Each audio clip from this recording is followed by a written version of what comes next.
কোটা আন্দোলনকারীদের বাংলা ব্লকেডের প্রথম দিনই অচল রাজধানী, বিভিন্ন স্থানে সড়ক অবরোধ, শিক্ষকদের আন্দোলন চলছেই। লেখাপড়া বাদ দিয়ে কোটা আন্দোলনের যৌক্তিকতা দেখেন না প্রধানমন্ত্রী, সবাইকে সর্বজনীন পেনশন স্কিমে যুক্ত হওয়ার পরামর্শ। এবং বগুড়ায় রথযাত্রায় বিদ্যুৎস্পৃষ্ট হয়ে 5 জনের মৃত্যু, বহু হতাহতের শঙ্কা, হাসপাতালে ভর্তি বেশ কয়েকজনের অবস্থা আশঙ্কাজনক। আমন্ত্রণ সংবাদ রাতে, দেখছিলেন সংবাদ শিরোনাম, সাথে আছি আমি ফারনাজ জুই। এবারে বিস্তারিত। কোটা আন্দোলনের নতুন কর্মসূচি বাংলা ব্লকেডের প্রথম দিনে অচল রাজধানী ঢাকা। শাহবাগ, সায়েন্স ল্যাব ও চানখারপুল, বাংলা মোটর, হাতিরপুল সহ বিভিন্ন পয়েন্টে সড়ক অবরোধ করায় স্থবির হয়ে আছে রাজধানী। এতে চরম ভোগান্তিতে মানুষ। দাবি মানা না হলে কঠোর আন্দোলনের হুঁশিয়ারি দিয়েছেন বিক্ষোভকারীরা। জান্নাতুল মোহনার প্রতিবেদন, জানাচ্ছেন মাহমুদ হাসান। কোটা ব্যবস্থা বাতিলের দাবিতে আন্দোলনের ষষ্ঠ দিন আজ। পূর্ব ঘোষিত বাংলা ব্লকেড কর্মসূচির অংশ হিসেবে বিকাল 3টা নাগাদ সায়েন্স ল্যাব এলাকায় জড়ো হতে থাকে বিক্ষোভকারী শিক্ষার্থীরা।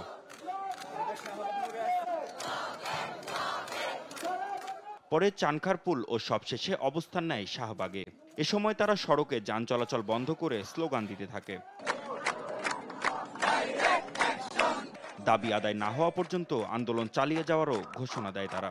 যতদিন আমাদের এই বৈষম্যের অবসান না হবে, যতদিন আমরা দাবি পূরণ না হবে, ততদিন আমরা এই রাজপথে থাকবো, আমাদের এই অবরোধ চলতে থাকবে। এটা সবার ছেলেমেয়ের ক্ষেত্রেই প্রয়োজন। আমরা সেই ক্ষেত্রে চাই যে যৌক্তিক আন্দোলনগুলো মেনে নেওয়া উচিত। কিন্তু এখন ছাত্ররা এটা সজাগ হয়েছেন, তারা ভুক্তভোগী।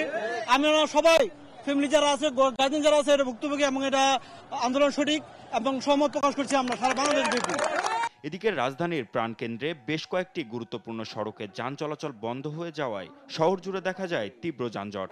এতে ভোগান্তিতে পড়েন সাধারণ মানুষ। আমরা চাই যত তাড়াতাড়ি পারুক ওটা সমাধান হয়ে যাক, অন্তত সমাধান হয়ে গেলে এই ভোগান্তিটা আমরা পড়তে রাজি না ভাই। এখানে প্রায় 2 ঘন্টা হলো আমি দাঁড়ায় আছি, গাড়িতে প্রচন্ড গরম, গাড়ি থেকে অলরেডি নেমে আসছি। আমি চাই দ্রুত এটার একটা সমাধান হোক। এখন আমরা মনে করেন যাত্রী নিয়ে আইছি, রাস্তায় অর্ধেক রাস্তায় যাত্রী গাড়ি আটকাই দিছে, পাবলিকের ভাড়া ফেরত দিতে হয়েছে। এখন মনে করেন এই ঝামেলাটা তো আমরা চাই না, আমরা গরিব মানুষ, আমরা দিন আনি দিন খাই। সন্ধ্যা পর্যন্ত সড়ক বন্ধ থাকায় এসব সড়কের যানজট ছড়িয়ে পড়ে রাজধানীর অন্যত্রও। মাহমুদ হাসান, দেশ টিভি, ঢাকা। কোটা আন্দোলনের নতুন কর্মসূচি বাংলা ব্লকেডের প্রথম দিনে অচল রাজধানী ঢাকা।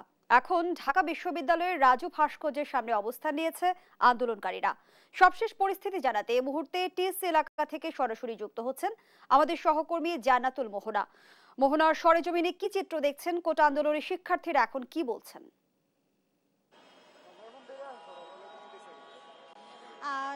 সরজমিনে আমরা সারাদিনই দেখেছি সারা দেশের বিভিন্ন গুরুত্বপূর্ণ পয়েন্টে সড়ক রেলপথ অবরোধ করে কোটা সংস্কার আন্দোলনকারীরা বাংলা ব্লকের কর্মসূচি চালিয়েছেন এবং সারাদিনই তারা চালিয়েছেন। এই মুহূর্তে কিছুক্ষণ আগে কিন্তু আন্দোলনকারীরা তাদের আজকের মতো কর্মসূচি সমাপ্ত করেছেন এবং আজকের মতো কর্মসূচি শেষ করে তারা কিন্তু তাদের হলে ফিরে যাচ্ছেন। এবং তারা কিছুক্ষণ আগেই আপনাকে জানাতে চাই বেলা 3:30 থেকে, অর্থাৎ বেলা 3টা থেকে তারা তাদের আন্দোলন কর্মসূচি ঢাকা বিশ্ববিদ্যালয়ের কেন্দ্রীয় লাইব্রেরির সামনে থেকে শুরু করেছিলেন। কেন্দ্রীয় লাইব্রেরির সামনে থেকে আন্দোলন কর্মসূচি শুরু করার পরে তারা তারা আন্দোলন কর্মসূচি শুরু হওয়ার পর থেকে তারা মহাসির হল ঘুরে, টিএসসি ঘুরে কিন্তু তারা বিভিন্ন ব্লকের কর্মসূচি চালিয়েছেন।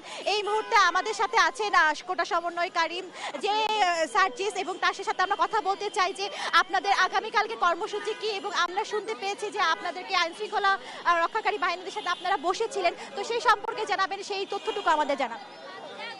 আমাদের আগামীকালকের কর্মসূচি হচ্ছে আবার বিকাল 3:30 আমরা কেন্দ্রীয় লাইব্রেরিতে জমায়েত হব। সেখান থেকে আবার আমাদের বাংলা ব্লকেডের দ্বিতীয় দিন চলবে এটা। আর আমাদেরকে মাননীয় প্রধানমন্ত্রীর কার্যালয় থেকে ঊর্ধ্বতন কিছু কর্মকর্তা আমাদের দাবি দাওয়াগুলো জানতে এসেছিলেন, আমরা তাদের সাথে বসেছিলাম, আবার বসবো। এটাই। তাদের কাছ থেকে কি রকম মতামত পেলেন, তারা কি বলেছেন বা কোনো কিছু পজিটিভ কিছু জানতে পেরেছেন? তারা তাদের কোনো মতামত জানিয়েছেন এমন নয়, তারা জানতে এসেছেন আমরা কি চাই, কিভাবে চাই। শুনছিলেন যে সমন্বয়কারীদেরকে সাথে প্রশাসনের কর্মকর্তারা বসেছেন, তারা কিছুক্ষণ আগে ফিরে এসেছেন। বেলা সন্ধ্যা 7টার কিছুক্ষণ আগে কোটা সংস্কার সমন্বয়কারী তিনজনের সাথে কিন্তু প্রধানমন্ত্রীর কার্যালয়ের যে কর্মকর্তা রয়েছেন তারা জানতে এসেছিলেন তাদের মতামত কি, বা এই কোটা সংস্কার আন্দোলন নিয়ে তাদের যে দাবি দাওয়াগুলো আছে সেই দাবি দাওয়াগুলো সম্পর্কে তারা জানতে এসেছিলেন। এরপরে থেকে কিন্তু দেখা যায় যে তারা যখন আলোচনা করতে যায় তখন ছাত্রদের মধ্যে এক ধরনের গুজব ছড়িয়ে পড়ে। সেই গুজবটি হচ্ছে আইন শৃঙ্খলা রক্ষাকারী বাহিনী কোটা সংস্কার আন্দোলনকারী যে সমন্বয়ক আছে তাদেরকে ধরে নিয়ে গেছেন। এরপরে কিন্তু ফুঁসে উঠে যারা আন্দোলনকারীরা তারা ফুঁসে উঠে সন্ধ্যা 7টার সময় তারা জানিয়েছিলেন যে তাদের পরবর্তী দিনে কর্মসূচি তারা চালাবেন, কিন্তু যখন তারা জানতে পারেন যে না, তাদের 3জন সমন্বয়কারীকে ধরে নিয়ে গেছে আইন শৃঙ্খলা রক্ষাকারী বাহিনী, এরপরে কিন্তু তাদের মধ্যে আন্দোলনের জোয়ার বা প্রভাব আরো তীব্র থেকে তীব্রতর হয় এবং তখনই তারা ঘোষণা দেন যে যতক্ষণ পর্যন্ত না তাদের 3জন সমন্বয়কারী ফিরে। ধন্যবাদ জানাচ্ছি আপনাকে। দর্শক, টিএসসি এলাকা থেকে জানাচ্ছিলেন সহকর্মী জান্নাতুল মোহনা। প্রত্যয় পেনশন স্কিম প্রত্যাহারের দাবিতে বিশ্ববিদ্যালয় শিক্ষক কর্মবিরতি দ্বিতীয় সপ্তাহে গড়িয়েছে। অচলাবস্থা কাটাতে নেই কোনো উদ্যোগ, তাই কবে নাগাদ পরিস্থিতি স্বাভাবিক হবে তা অনেকটাই অনিশ্চিত। দাবি আদায়ে আন্দোলন চালিয়ে যাওয়ার কথা বললেও দাবি পূরণ হওয়ার বিষয়ে সংশয়ে শিক্ষকরা। মাজহারুল ইসলামের প্রতিবেদন। প্রাণচাঞ্চল্য ক্যাম্পাসগুলোতে এখন কেবলই শুনশান নীরবতা, নেই শিক্ষার্থীদের সরব উপস্থিতি। এজন্য এক ভিন্ন পরিবেশ দেশের উচ্চ শিক্ষা প্রতিষ্ঠানগুলোতে। কবে নাগাদ ক্লাস পরীক্ষা শুরু হবে সেটাও অনিশ্চিত। আন্দোলনে থমকে গেছে দেশের উচ্চ শিক্ষা প্রতিষ্ঠানগুলোর একাডেমিক এবং প্রশাসনিক কার্যক্রম। দীর্ঘ সময় পেরিয়ে গেলেও সরকারের উচ্চ মহল থেকে কোনো সংকেত না পাওয়ায় হতাশা ব্যক্ত করেন শিক্ষক নেতারা। কেন এই পরিস্থিতি সৃষ্টি হচ্ছে বারবার, এটাই দুঃখজনক। তারা কি মনে করেন 7 দিন ধরে ইউনিভার্সিটি পুরো বন্ধ আছে সারা দেশে, পাঠদান হচ্ছে, তার অর্থ পাঠদানের প্রয়োজন নাই, শিক্ষকের প্রয়োজন নাই, ছাত্ররা ক্লাস করতে পারছে তার প্রয়োজন নাই? আসলে দুঃখজনক। আমরা কি শক্তি প্রদর্শন করতে পারি? আসলে ওনারা কি মাসলম্যানদের বেশি পছন্দ করেন, রাস্তাঘাটে ভাঙচুর বেশি পছন্দ করেন? দুর্নীতিবাজরা দেশের হাজার হাজার কোটি টাকা পাচার করছে, সেসব টাকা ফিরিয়ে এনে শিক্ষকদের আগের পেনশন কার্যকরের আহ্বান জানান শিক্ষক নেতারা। কোন গণতান্ত্রিক রাষ্ট্রে এমনি করে বৈষম্য সৃষ্টি করার কোনো পদক্ষেপ হতে পারে না। আমাদের খেয়ে পড়ে থাকতে দিন। আমরা তো হাজার হাজার কোটি চাই না, আমরা তো শত শত কোটি চাই না। যারা শত শত কোটি টাকা, কোটি কোটি টাকা, হাজার হাজার কোটি টাকা ব্যাংক থেকে নেয়, মানুষের অর্থ তছরূপ করে নেয়, জোর করে নেয়, তাদের অর্থ কেড়ে আনুন। সেই অর্থ দিয়ে রাষ্ট্রের এই সকল জায়গায় সেবা দিন, সেটি হবে উত্তম ব্যবস্থা। আন্দোলন নিয়ে বিভ্রান্তি ছড়ানোয় পেনশন কর্তৃপক্ষের তীব্র সমালোচনা করেন তারা। আমরা যে আন্দোলন করছি সেই আন্দোলন নিয়ে 3 ধরনের বিভ্রান্তি তৈরি করার চেষ্টা করা হচ্ছে। 3 ধরনের বিভ্রান্তি তৈরি করা হচ্ছে। প্রথম বিভ্রান্তি হচ্ছে যারা এই প্রত্যয় স্কিম তৈরি করেছেন তারা বলার চেষ্টা করছেন যে আমরা মাননীয় প্রধানমন্ত্রীর যে অসাধারণ উদ্যোগ, সর্বজনীন পেনশন স্কিমের যে অসাধারণ উদ্যোগ, সেটার বিপক্ষে দাঁড়িয়েছে। এটা একটা নিউক্লিয়াস যারা 2015 সালে ষড়যন্ত্র করেছে, যারা রাজতন্ত্রের মতো চলছে, রাজতন্ত্র চালাচ্ছে সরকারের ভিতরে থেকে 2024 তারা একই কায়দায় প্রত্যয় স্কিমে আমাদেরকে নিয়েছে। প্রত্যয় স্কিম বাতিল, শিক্ষকদের সুপার গ্রেডে পদোন্নতি এবং আলাদা বেতন কাঠামো গঠনের দাবি নিয়ে গত 2 জুলাই থেকে সর্বাত্মক কর্মবিরতি পালন করে আসছে 39টি বিশ্ববিদ্যালয়ের শিক্ষকরা। মাজহারুল ইসলাম, দেশ টিভি, ঢাকা। কোটা বাতিলের আন্দোলনের কোনো যৌক্তিকতা নেই বলে জানিয়েছেন প্রধানমন্ত্রী শেখ হাসিনা। সকালে যুব মহিলা লীগের প্রতিষ্ঠা বার্ষিকীর অনুষ্ঠানে একথা বলেন তিনি। বলেন সবাইকে পেনশন স্কিমে যুক্ত হওয়া উচিত। বিস্তারিত প্রতিবেদনে। যুব মহিলা লীগের 22তম প্রতিষ্ঠা বার্ষিকী উপলক্ষে রোববার সকালে গণভবনে আয়োজিত অনুষ্ঠানে যোগ দেন আওয়ামী লীগ সভাপতি ও প্রধানমন্ত্রী শেখ হাসিনা। প্রধান অতিথির বক্তব্যে সরকার প্রধান বলেন, লেখাপড়া বাদ দিয়ে কোটা নিয়ে হাইকোর্টের রায়ের বিরুদ্ধে আন্দোলনের কোনো যৌক্তিকতা নেই। কোটা বিরোধী আন্দোলন আবার গড়ে তোলার চেষ্টা হচ্ছে, লেখাপড়া বাদ দিয়ে কোটা বিরোধী আন্দোলন করা, সেটা মেয়েরাও করে। এখানে আমার একটা প্রশ্ন আছে, যারা এর আগে কোটা বিরোধী আন্দোলন করেছিল তারা পাবলিক সার্ভিস কমিশনে কতজন পরীক্ষা দিয়েছিল আর কতজন পাস করেছে সেই হিসাবটা বের করা দরকার। আর হাইকোর্টের রায়টার বিরুদ্ধে এভাবে আন্দোলন করা, এটা তো সাবজুডিস। কাউকে বঞ্চিত না করতেই স্তরভেদে পেনশনের ব্যবস্থা করা হয়েছে উল্লেখ করে প্রধানমন্ত্রী বলেন, সবাইকে পেনশন স্কিমে যুক্ত হওয়া উচিত। সার্বজনীন পেনশন স্কিম আমরা দিয়েছি এটা সকলের জন্য। এটা আমাদের নির্বাচনী ইস্তাহারে ছিল, 2008-এর নির্বাচনী ইস্তাহারে আমরা করতে পেরেছি। শুধুমাত্র সরকারি চাকরিজীবী তারাই পেনশন পায়, আর বাকিরা বঞ্চিত থাকে। কাজে কেউ যাতে বঞ্চিত না থাকে সেই জন্য কিন্তু বিভিন্ন স্তর ভেদে আমাদের এই সার্বজনীন পেনশনের ব্যবস্থা করা আছে। জনগণ ভোট চোরদের ক্ষমতায় থাকতে দেয় না উল্লেখ করে শেখ হাসিনা বলেন, এজন্যই খালেদা জিয়া 2 বার পদত্যাগ করতে বাধ্য হয়েছিল। 96 সালের 15 ফেব্রুয়ারি এই খালেদা জিয়া একেবারে কোনো ভোটারবিহীন নির্বাচন করে ক্ষমতা থেকে খুব গর্ব করে বলেছিল সে ক্ষমতা এসেছে, কিন্তু বাংলাদেশের মানুষ কিন্তু ভোট চোরদের ক্ষমতা রাখেনি। আবার যখন গ্যাস বিক্রি করা 25 টাকা দিয়ে 2001-এ ক্ষমতা আসলো, ওই চক্রান্ত করেছিল বলেই কিন্তু জনগণ তাদেরকে মেনে নেয়নি। তাদের সে নির্বাচনও বানচাল হয়ে যায় এবং আবার তারা ক্ষমতাচ্যুত হয়। এ সময় যুব মহিলা লীগের ওয়েবসাইট উদ্বোধন করেন প্রধানমন্ত্রী শেখ হাসিনা। জুবায়ের রাজিন, দেশ টিভি, ঢাকা। দেখছেন সংবাদ রাত।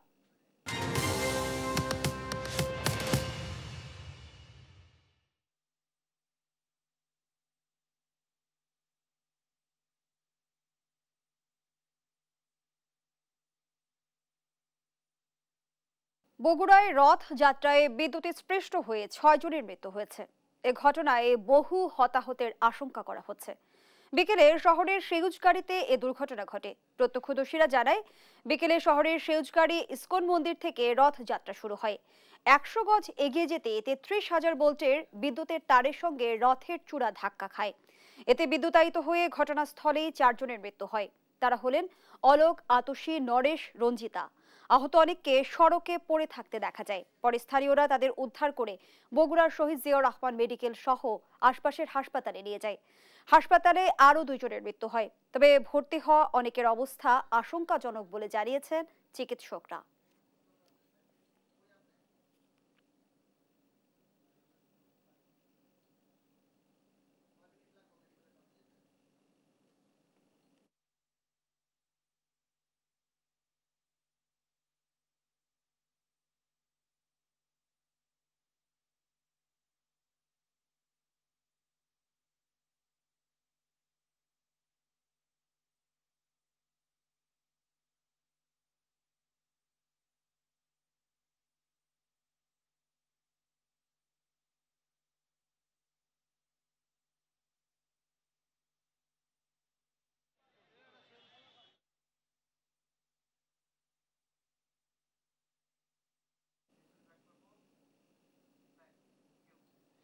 ছাগল কাণ্ডের আলোচিত সাবেক রাজস্ব কর্মকর্তা মতিউর দেশ ত্যাগ করতে পারেনি বলে জানিয়েছেন দুদকের আইনজীবী খুরশিদ আলম খান। তিনি বলেন, যদি তার সম্পদ বিক্রি কিংবা ব্যাংকের টাকা তুলে নেওয়ার মতো ঘটনা ঘটে তাহলে সেটিও খুঁজে জব্দ করা হবে। এদিকে সাবেক আইজিপি বেনজির আহমেদের সম্পদের অনুসন্ধান শেষ পর্যায়ে বলেও জানান এই আইনজীবী। সাবরিনা মজুমদারের রিপোর্টে বিস্তারিত। বংশমর্যাদা সম্পূর্ণ একটি ছাগলই যেন একটি নিশ্চিত ভবিষ্যতের দ্বার বন্ধ করে দিল। ঈদুল আজহায় 15 লাখ টাকায় ছাগল কেনার ভিডিও সোশ্যাল মিডিয়ায় দেওয়ার পরই শুরু হয় তোলপাড়। এই ছাগল নিয়ে অনুসন্ধান করতে করতেই বের হয়ে আসে জাতীয় রাজস্ব বোর্ডের সাবেক কর্মকর্তা মতিউর রহমানের অবৈধ সম্পদ এবং তার ছত্রছায়ায় বেড়ে ওঠা দুর্নীতিবাজদের তালিকা। এরই সূত্র ধরে মতিউর রহমান ও তার স্ত্রী সন্তানদের নামে থাকা 866 শতক জমি ও ঢাকার 4টি ফ্ল্যাট জব্দের আদেশ দিয়েছে আদালত এবং সেই সাথে তিনি, তার স্ত্রী লায়লা কানিজ ও ছেলে আহমদ তৌফিকুর রহমানের বিদেশ যাত্রায় নিষেধাজ্ঞা দেওয়া হয়েছে। তবে মতিউর রহমান এর আগেই দেশ ত্যাগ করেছেন এমন সংবাদ নিয়ে চলছে নানা আলোচনা সমালোচনা।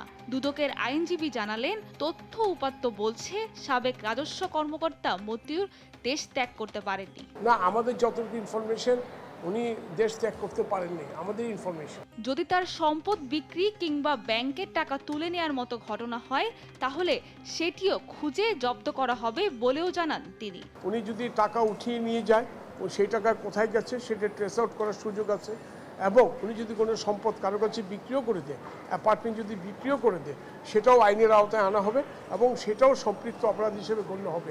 এদিকে সাবেক আইজিপি বেনজিরের বিরুদ্ধে অর্থ পাচার ও অবৈধ সম্পদ অর্জনের মামলার অনুসন্ধান শেষ পর্যায়ে বলে জানান তিনি। আমরা আশা করছি খুব তাড়াতাড়ি হবে, কারণ এখন তো আমি যতদূর জানি অনুসন্ধান শেষ পর্যায়ে। সাবরিনা মজুমদার, দেশ টিভি, ঢাকা। বগুড়ায় রথযাত্রায় বিদ্যুৎস্পৃষ্ট হয়ে 6 জনের মৃত্যু হয়েছে। এ নিয়ে আরো জানাতে বগুড়ার শহীদ জিয়াউর রহমান মেডিকেল থেকে যুক্ত হচ্ছেন সহকর্মী সঞ্জু রায়। সঞ্জু, ইতিমধ্যে আমরা 6 জন নিহতের তথ্য জেনেছি। এ ঘটনায় অনেকেই আহত হয়েছে, তাদের কি অবস্থা, কি বলছেন চিকিৎসকরা? জুই, সারা দেশের ন্যায় কিন্তু বগুড়াতে উৎসব মুখর পরিবেশে জগন্নাথ দেবের রথযাত্রা শুরু হলেও রথটি 100 গজ পেরোনোর পরপরই কিন্তু পুরো উৎসব পরিণত হয় বিষাদে এবং মুহূর্তের মধ্যেই কিন্তু সেখানে একটি সত্যিকার অর্থে মর্মান্তিক পরিস্থিতির কিন্তু জন্ম হয়। রথের যে গম্বুজটি, সেই গম্বুজ কিন্তু 33,000 ভোল্টেজের একটি তারের সাথে বিঁধে যায় এবং মুহূর্তের মধ্যে সেখানে অগ্নিসংযোগের ঘটনা ঘটে এবং সেই রথের ওপরে যারা ছিলেন ইসকনের যারা সেবক, শুধু তারাই নয়, সনাতন ধর্মাবলম্বী প্রায় 1/2 শতাধিক মানুষ রথের দড়ি যারা ধরেছিলেন এবং পুরো রথকে যারা স্পর্শ করেছিলেন, এই রকম প্রায় 1/2 শতাধিক মানুষ মুহূর্তের মধ্যে বিদ্যুতায়িত হয়ে সেখানে কিন্তু ছিটকে পড়ে এবং সড়কের মধ্যে কিন্তু তারা লুটিয়ে পড়ে। যে ঘটনা কিন্তু এখন সারা জেলায় কিন্তু আলোচনার জন্ম দিয়েছে। আপনি জানেন যে সনাতন ধর্মাবলম্বীদের এই জগন্নাথ দেবের রথযাত্রাকে অত্যন্ত পবিত্র হিসেবে বিবেচনা করা হয়। প্রতি বছর উৎসব মুখর ভাবে পালন করা হলেও আজ যে ঘটনাটি ঘটেছে তা নিয়ে কিন্তু এখন এই মেডিকেল ক্যাম্পাস সহ পুরো জেলায় সনাতন ধর্মাবলম্বী মানুষের মধ্যে কিন্তু এখন শোকের মাতম বইছে। বগুড়া শহীদ জিয়াউর রহমান মেডিকেল কলেজে এখন পর্যন্ত 5 জনের মৃত্যুর খবর কিন্তু নিশ্চিত হওয়া গেছে এবং 1 জন মারা গেছে চিকিৎসাধীন অবস্থায় সরকারি মোহাম্মদ আলী হাসপাতালে, একজন নারী। এবং এই 6 জন মানুষের মধ্যে পরিচয় নিশ্চিত হওয়া গেছে 4 জনের নাম পাওয়া গেছে। আমরা জানতে পেরেছি বগুড়া জেলা প্রশাসক সাইফুল ইসলামের মাধ্যমে, অলোক, আতসী, নরেশ এবং রঞ্জিতা। তবে এখনো কিন্তু এই মেডিকেলে ভর্তি রয়েছে 20 থেকে 25 জন। আসলে শুধুমাত্র এই মেডিকেলে না, সেউজগাড়িতে সেই ঘটনার পর যেভাবে পেরেছে আশেপাশের ক্লিনিক সহ বিভিন্ন হাসপাতালে কিন্তু প্রাথমিক চিকিৎসা নিতে গেছেন এবং অনেকে চিকিৎসা নিয়ে বাড়ি ফিরলেও এখনো কিন্তু বিভিন্ন জায়গায় ভর্তি আছে অনেক মানুষ, যাদের চিকিৎসা নিয়েও কিন্তু এখনো পুরোপুরি সংখ্যা কাটেনি। এই হাসপাতালের যিনি উপপরিচালক ডাক্তার আব্দুল ওয়াদুদ, তিনি যেটি জানিয়েছেন যে তারা তাদের সর্বোচ্চটুকু চেষ্টা করছেন চিকিৎসা দেওয়ার জন্য, সুচিকিৎসা দেওয়ার জন্য। তবে বিদ্যুৎ পৃষ্ঠে যে আক্রান্ত যারা হন তাদের চিকিৎসা কিন্তু বেশ জটিলতা রয়েছে এবং তারা যেটি আশঙ্কা করছেন যে নিহতের সংখ্যা কিন্তু আরো বাড়তে পারে। তবে এখন পর্যন্ত 6 জন মারা গেলেও আসলে হতাহত যারা রয়েছেন তাদের অনেককে আমরা দেখেছি, তাদের অনেকের কিন্তু গা দগ্ধ হয়েছে, কেউ এখন পর্যন্ত অচেতন অবস্থায় শুয়ে আছেন, তাদের জ্ঞান ফেরেনি এবং এই পুরো মেডিকেল এলাকায় কিন্তু এখন নিহতদের স্বজনদের যে আহাজারি এবং আহত যারা রয়েছে সেই পরিবার পরিজনের সকলের ভিড়ে কিন্তু এখনো শোকে থমথমে অবস্থা বিরাজ করছে। ইতিমধ্যে কিন্তু এই ঘটনার পর বগুড়ার জেলা প্রশাসক সাইফুল ইসলাম, বগুড়া পুলিশ সুপার সুদীপ চক্রবর্তী, জেলা পূজা উদযাপন পরিষদের সভাপতি সাগর কুমার রায় সহ স্থানীয় প্রশাসনের সকলে কিন্তু এই জায়গায় এসেছিলেন এবং তারা যেটি আমাদেরকে জানিয়েছেন যে এই ধরনের ঘটনা যেটি আজকে ঘটেছে সেটি সত্যিই দুঃখজনক। এটি কিন্তু কোনোভাবে কাম্য ছিল না। প্রতি বছর এই রুটটি ব্যবহার করেই কিন্তু সেউজগাড়ির ইসকন মন্দির থেকে রথটি বের হয়ে বগুড়ার পুলিশ লাইন শিব মন্দির পর্যন্ত যায়। আজকেও ঠিক একইভাবে এই পথটি ব্যবহার করেই কিন্তু রথযাত্রা শুরু হয় এবং রথযাত্রাটি 4টার দিকে শুরু হওয়ার কথা থাকলেও যজ্ঞের পর আলোচনা সভা শেষ করে এই রথটি কিন্তু শুরু করতে 5টা বাজে এবং এই দুর্ঘটনাটি যখন ঘটে বগুড়া শহরের সেউজগাড়ি আমতলা মোড়, সেই মোড়ে কিন্তু এই ঘটনাটি ঘটে 5:15টার দিকে। এখন পর্যন্ত বগুড়া শহীদ জিয়াউর রহমান মেডিকেল কলেজ হাসপাতালের যে প্রশাসন তারা সহ মোহাম্মদ আলী হাসপাতালের প্রশাসনের মাধ্যমে আমরা 6 জনের মৃত্যুর খবর নিশ্চিত হওয়া গেলেও আমরা আশঙ্কা করছি এবং এখন পর্যন্ত যে তথ্য আমরা পেয়েছি এই নিহতের সংখ্যা কিন্তু রাত বাড়ার সাথে সাথে আরো বাড়তে পারে এবং প্রত্যেকেরই আসলে আমরা যেটা দেখেছি যে জগন্নাথ দেবের রথযাত্রায় তারা এসেছিলেন কিন্তু বেশ উৎসব মুখর ভাবে, কিন্তু কেউই ভাবতে পারেনি যে এখান থেকে অশ্রুসিক্ত চোখে স্বজনদের লাশ কাঁধে করে তাদেরকে আবার বাড়ি ফিরতে হবে। আমরা কিছুক্ষণ আগেও এই সজিনেকের মর্গে আমরা দেখেছি, সেখান থেকে তারা যারা নিহত হয়েছে তাদের স্বজনরা কিন্তু তাদের যারা নিহত হয়েছে তাদের লাশ কিন্তু তারা বুঝে নিচ্ছেন আনুষ্ঠানিকভাবে হাসপাতাল প্রশাসনের কাছ থেকে। এই ঘটনায় পুলিশ সুপার সুদীপ কুমার চক্রবর্তী যেটি জানিয়েছেন, এখন সময় আসলে যারা আহত হয়েছে তাদের সুচিকিৎসা নিশ্চিত করা, তারপরে এই ঘটনায় আসলে কারো গাফিলতি আছে কিনা বা এই ঘটনাটি কিভাবে ঘটলো তা কিন্তু তারা খতিয়ে দেখার কথা বলেছে। তবে এই হাসপাতালে যারা ভর্তি রয়েছেন তাদের অবস্থাও কিন্তু এখনো শঙ্কামুক্ত নয়, অনেকের অবস্থায় কিন্তু এখন পর্যন্ত আশঙ্কাজনক। আমরাও কিন্তু এই হাসপাতালে আছি এবং একটা অপেক্ষায় আছি যে কখন আবারও শুনতে হয় যে নিহতের সংখ্যা 6 থেকে বেড়ে আবারও 7 জনে গিয়ে ঠেকেছে। তবে সকলেরই প্রত্যাশা যে আর নিহতের সংখ্যা না বাড়ুক এবং রথযাত্রার এই ঘটনাটি ঘিরে যে ঘটনাটি আজকে বগুড়ায় ঘটেছে তা শুধু এই বগুড়ায় নয়, সারা দেশে কিন্তু আলোড়ন ফেলেছে সনাতন ধর্মাবলম্বী সকলে। তবে এই ঘটনাটির পর আমরা যেটা দেখেছি, অসাম্প্রদায়িক চেতনায় সকল ধর্মের মানুষ কিন্তু এই হতাহত মানুষগুলোকে সেই সেউজ গাড়ি থেকে উদ্ধার করে বিভিন্ন হাসপাতালে পৌঁছে দিয়েছেন এবং তারা কিন্তু চেষ্টা করেছেন মানুষগুলোকে বাঁচানোর। তবে হাসপাতালের যারা চিকিৎসক তারা যিনি জানিয়েছেন যে হাই ভোল্টেজের যে তারের মাধ্যমে এই বিদ্যুতায়িত হওয়ার ঘটনা ঘটেছে, এই ঘটনায় আসলে গুরুতর আহতটা হয় স্বাভাবিক এবং যারা মারা গেছে তাদের মাঝে কিন্তু 4 জনের মৃত্যুর খবর আমরা ঘটনাস্থলে পেয়েছি।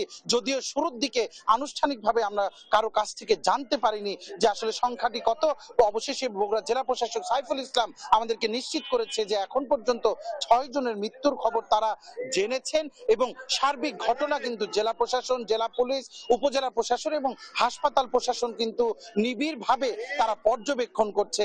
স্থানীয় প্রত্যক্ষদর্শী অনেকের সাথে আমার কথা হয়েছে, তারা যেটি জানিয়েছে যে রথটি সেউজগাড়ি ইস্কন মন্দিরের যে প্রধান সড়ক সেই সড়ক থেকে 100 গজ এগোনোর পর আমতলা মোড়ে আসলে সেখানে যে রথের যে গম্বুজ সেই গম্বুজটি কিন্তু সে হাই ভোল্টেজ তারের সাথে বিধে প্রথমে অগ্নিসংযোগের ঘটনা ঘটে এবং তার পরপরই কিন্তু বিদ্যুতায়িত হওয়ার ঘটনা ঘটে, যেখানে মুহূর্তে নারী শিশু সহ অনেকেই আহত হয় এবং এখন পর্যন্ত সে আহতরা প্রত্যেকেই এখানে চিকিৎসা নিচ্ছে। প্রত্যেকে এখন অধীর আগ্রহে আছেন তাদের সুস্থতার খবরটি শোনার জন্য।